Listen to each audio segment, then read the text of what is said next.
السلام عليكم ورحمة الله وبركاته. أهلا بكم متابعينا متابعين قناة حسام فيد موديل.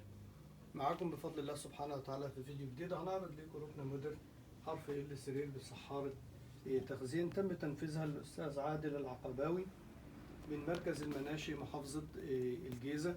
الأستاذ عادل كلمنا من فترة، حجز معانا الموديل ده يا جماعة على حسب المساحة عنده، على حسب يعني الموديل تم تنفيذه على موديل كنا منفذينه بفضل الله سبحانه وتعالى من فترة، وحول لنا عربون 1000 جنيه على مكتب البريد.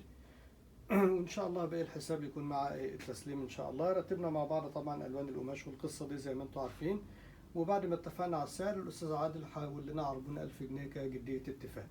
واللي حابب يعرف تفاصيل أكتر عن طريقة التعامل معنا أونلاين يا ريت تشاهدوا لينك الفيديو التعريفي الموجود تحت في وصف الفيديو. طبعا الركنة يا جماعة الحشوة دي بتدهن، الحشوة دي بتدهن كمان. الحشوة التانية في الناحية التانية دي اللي هي المخدع الكبير ده، الحشوة دي برضه بتدهن وبتتثبت. طبعا الركنة خشب زي ما أحمر بالكامل زي ما احنا شايفين. الضلع ده كده فيه كامل،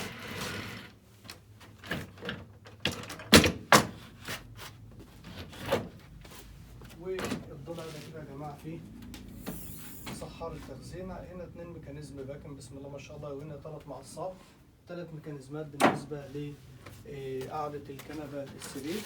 إن شاء الله سبحانه وتعالى الفيديو السرير بتاع الركنة يكون موجود إن شاء الله سبحانه وتعالى في خلال أيام إن شاء الله سبحانه وتعالى.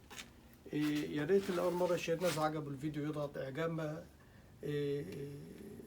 اشتركوا معنا في القناة إن شاء الله سبحانه وتعالى. لسه ما اشتركش معنا يا ريت تشتركوا معنا في القناة وتفعلوا زر الجرس علشان يوصلكم كل جديد إن شاء الله سبحانه وتعالى بننشره. الفيديو الكبير بتاع الركنة هيكون موجود إن شاء الله سبحانه وتعالى في خلال أيام.